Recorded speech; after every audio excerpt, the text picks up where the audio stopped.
Co-Innovate Ventures, and Mr. Dicky Karar Ganguly, co-founder of APAC Innovation Hub. So can we have some people coming in forward seats? A lot of empty forward seats. Come in front. Yes, come forward. Those people who are sitting in back benches, please come forward.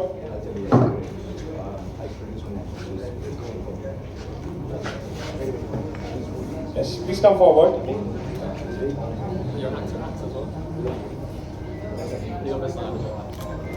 Okay. So the topic for this panel discussion is the new rules of fundraising, what it takes to raise capital in 2026. The fundraising landscape continues to evolve beyond valuation and growth metrics now. Investors discuss how expectations around capital efficiency, governance, execution, and long-term value creation are influencing investment decisions in 2026. So,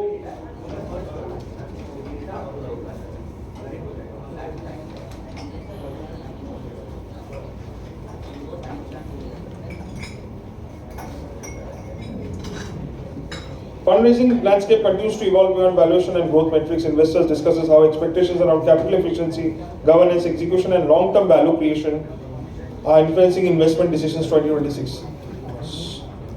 I'll introduce all the panelists right now. Vivek Bajaj, co-founder of StockEdge. Vivek Bajaj is a visionary entrepreneur, investor, and financial educator, empowering millions through innovative fintech platforms, market education, and technology-driven solutions that simplify invest and wealth creation. Mr. Vivek Bajaj. Can we have a round of applause, please? People have got their coming on Saturday, spending time looking for funding, investments, and we are having a panel about investments, guys. Come on, show some enthusiasm. Mr. Arijit Bhattacharyya, founder of Co-Innovate Ventures. Arijit Bhattacharyya is a technology entrepreneur, investor, and a global innovation leader, pioneering game development, AI, blockchain, and startup ecosystems, while mentoring entrepreneurs and driving impactful digital transformation initiatives. Mr. Arijit Bhattacharyya, ladies and gentlemen. Then we have our guest, Mr. Dicky Karar Ganguly, co-founder of APAC Innovation Hub. Dicky Karar Ganguly is a startup ecosystem builder, entrepreneur, investor, keynote speaker, and storyteller. Connecting innovators across Asia Pacific through strategic partnerships, cross-border collaborations, community building, and impactful innovation initiatives. Mr. Dicky Karar Ganguly. Now let's dive into our discussion to Mr. Vivek Bajaj. My first, what has changed the most in fundraising over the last 2 years, last two or three years? What are investors looking for in 2026 that they may not have focused on earlier?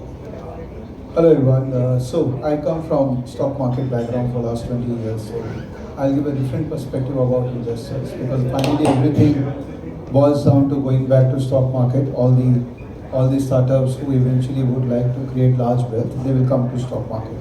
So the way investors are looking at the transition, the themes have obviously changed. People have started looking for more keywords like AI and real AI solutions, which startups are building.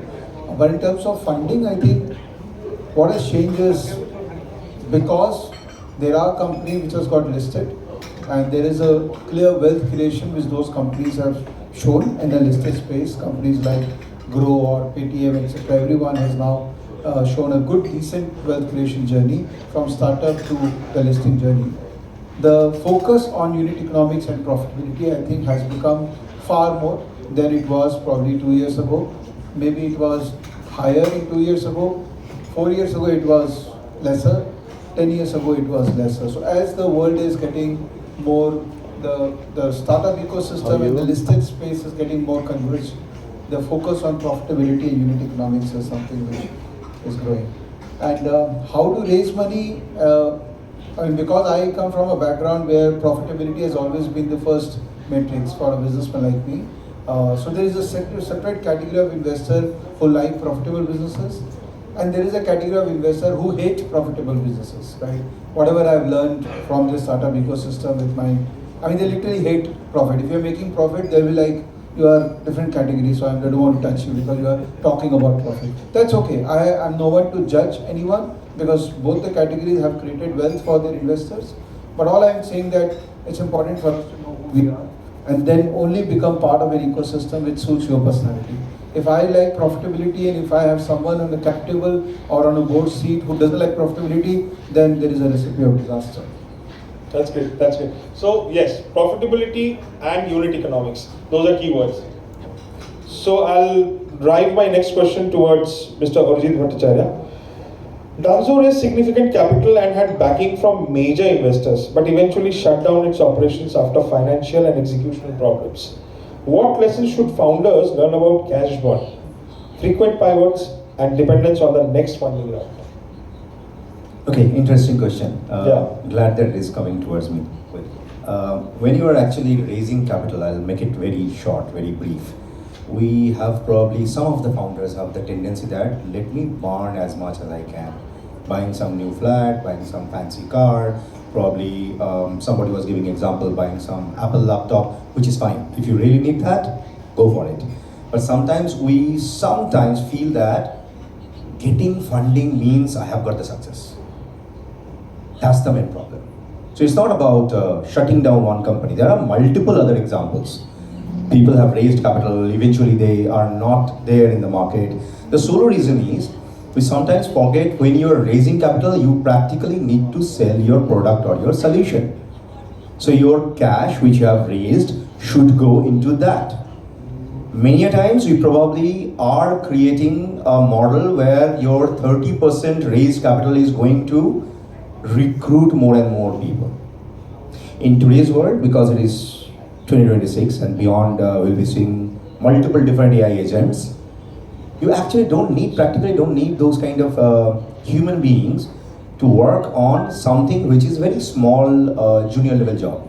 So why don't you invest your money to create a tangible solution where emotional intelligence is with human, you need capital for that, and you have the tech solution on the other hand.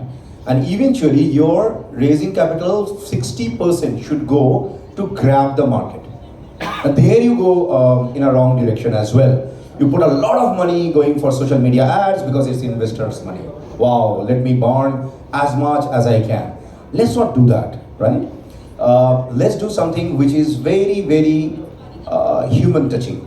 Go to the conferences, connect with people, talk to them, and then tell them about your solution. If you can't do that within 30 seconds, I think you're missing something, right? Okay, let me put it this way. What Virtual Infocom started as a company, which is my first baby in 1998, we started taking real actor and actress, converting them into a 3D digital character, and then making the epic-based game, which is touching the parents rather than the kids. That's how we started. How much time I took? 10 seconds, max. So your pitch should be like this. What do you do, who you are, and what you want to do. Now, if you have failed, that's great, like the example that is giving. But it should be from your own money. I'm a bootstrapped one, right? So I love entrepreneurs that, like my good fellow panelists are saying, that somebody is looking for profit, somebody is looking for not profit. Well, I love entrepreneurs who are bootstrapped, who have done something tangible. Maybe MVP is ready, maybe it's not ready, but not talking something high-flying numbers, which I know already, right? So filter out the investors you're tapping and what money you're taking in your company. So there are various segments, I'm not taking a lot of time, but answer goes like this. If you're raising capital, if you have an example case that after raising capital you are shut down, it's a lesson to learn. Go for an analysis, why they have failed, what went wrong. So you shouldn't repeat the same thing. Last but not the least, I would love to see our Bengal-based entrepreneurs, not only Calcutta, we have districts as well. I would love to see them not to become a one-upreneur, atpreneur, and pitchpreneur, and of course grantpreneur. Please be an entrepreneur, respect the other person. He has also earned money from a hard-earned way. He used to be an entrepreneur sometimes back, then he became a businessman, maybe became an industrialist, so he is giving money with the concept he will also multiply his money or the passion. With this note, I think I can close. Yeah? Yeah. Thanks. Thanks for very insightful information given by Mr. Arijit Bhattacharyya. So once CI of one of the largest pharmaceutical company told me, a big company is big because it follows a process. That is where we cannot see, we invest in props, invest in processes. so that the process makes your company grow. That is where most of the your focus should be while you are creating or building up a company, right from the scratch. So my another question is towards Mr. Diki Karari Ganguly. How much traction should a startup have before approaching investors? Can a strong team and a large opportunity still raise funding without significant revenue? Okay, I'll answer the second question first, which is possibly not. I think, Vivek, you were talking about the change of state of play, I guess, now in the fundraising ecosystem. And I think personally, as an angel who's invested for the last 15 years, that my desire for profitability and growth metrics hasn't changed, but the lack of money in the ecosystem has. So there's less money. I think investors still want to see profitability and always have, but there's less money now. So yes, to some extent. Depends how good the solution is and how big the problem is that people are trying to solve. I guess to answer your first question, I mentor a lot of founders, I'm on a lot of boards as an advisor. My advice is raise capital at the point when you start to feel like you can no longer deliver on the problem you're solving. So at that point when you feel there's a groundswell of traction, say you can maybe serve those first 2 or 3 customers with the team that you have by bootstrapping. Raise capital at the point when you feel like you've got 10, 15, 20 customers, you can't onboard them, you can't service them. There is an obvious demand for the product that you're trying to actually build and sell. That's the point when you raise. And to your point, Arijit said, I would say think about if you want to raise capital. Don't go into building a startup thinking fundraising is success. Yeah. That is, I see so many entrepreneurs across the world do this. I'm starting a business, I'm raising venture. Once I've done that, I'm going to be successful. No. Like, successful is bootstrapping a business and making loads of money and doing that without the need for venture. If you definitely need venture because you feel that groundswell, then start to look at it. But that's when you should start to go. Absolutely correct, sir. Can I add a point? Yes, sir, please. Adding a point with Mr. Ganguly. I love your surname, to be very honest. I traveled around half of the world, literally, not just a traveler, building businesses, ventures. We run a global community. Never ever try to build a business on the top of a dream. Build a business where you feel that you can do some tangible work. And to be very honest, while you are raising capital, try to see if you are bankable or not. If your venture is bankable, believe 3 of us or maybe anyone in the world, you will get the funding. Funding doesn't mean you need a VC or a PE or probably later on stage you need maybe some other family offices or initial days you need an angel investor. No. If your customers are paying you and they are ready to give X amount of money, they're already funded, man. Why you need external fund unless you need a faster growth? So see where you are. I just want to be a devil's advocate and give my perspective. So it all depends upon the business you are into and product you are into, okay? So I built 3 businesses. First 2 were cash flow business, and there was no need for me to ask for the external capital, okay? Because the character of the business was there is no need of external capital. Because the product is very proprietary in nature, it belongs to you, and even if you take capital from outside, things will not change much, okay? But the moment you start thinking of serving customers, which is say B2C customers, there you don't have time. If your product is ready and you have just 2 years to scale up that product, you will have to raise capital fast, right? In the third venture, I did that. I raised money in stockage from investors whom I feel will add value to my business also. I never went to VC or any hot money kind of a investor because I thought I will not be able to manage their expectation. On the hindsight, I think I made a mistake, okay? I should have actually went more aggressive. When I started stockage, Grow was pretty much there. We were doing similar work. Grow took the path of broking. I took the path of analytics, education, etc.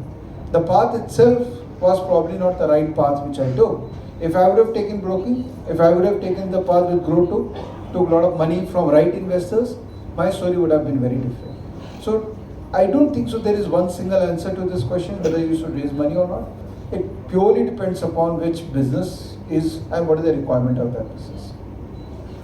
So to conclude what everyone said, there are situations where you may need fund or you may not need fund. That depends upon your business. But funding is not an approval or a business or a success metrics. It's an accelerator. It puts your process on a speeder mode. What process you have created, or for solving the problem, reaching to more people, reaching to more customers, and doing it more effectively. So that's funding is about.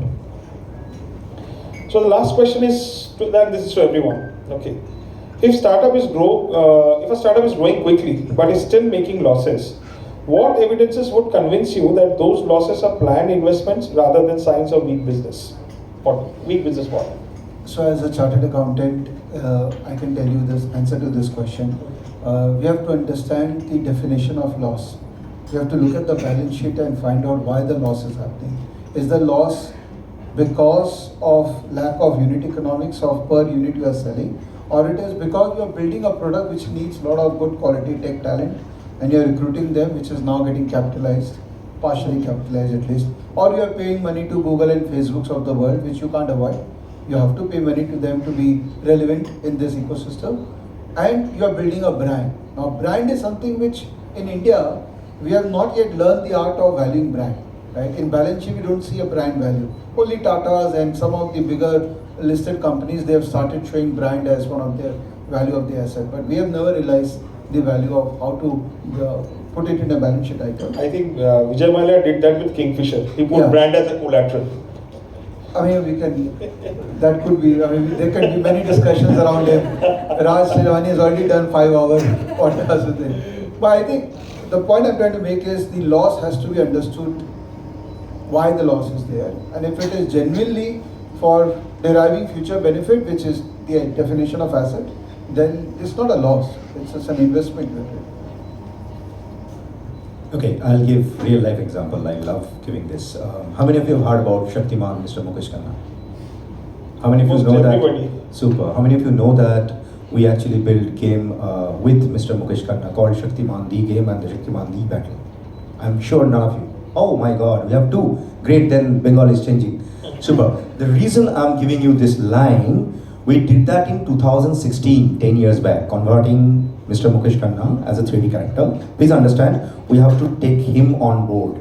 Meaning, you are taking a celebrity on board, eventually creating an IP, getting that brand done, which he was trying to mention. So in my books, that time, for some months, it was a little bit of loss for that product, not for the company. So please understand, if a startup is making loss, for what purpose they are getting that loss is the main important part.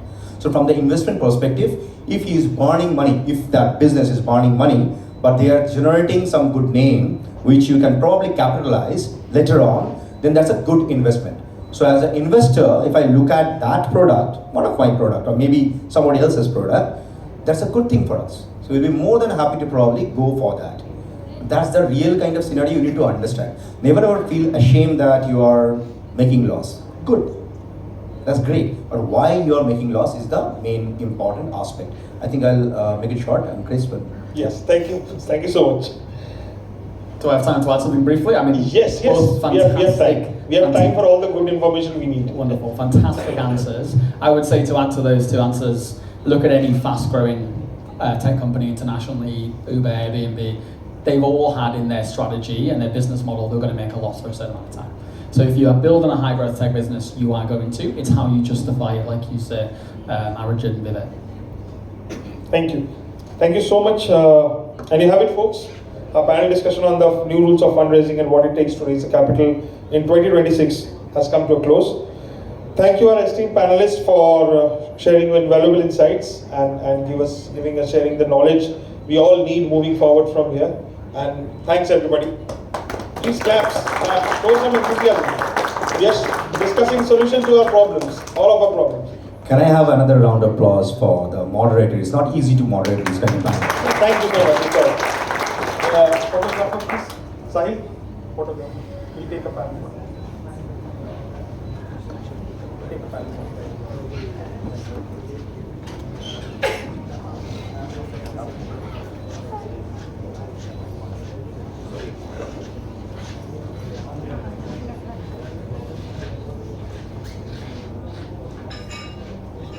hey, hold on, in a startup event, why you are so formal?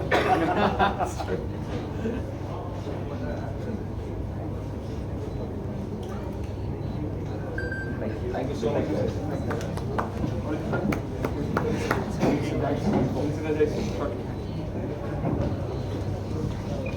So before we move ahead, our next panel discussion, I would like to call up on stage next panel moderator, which is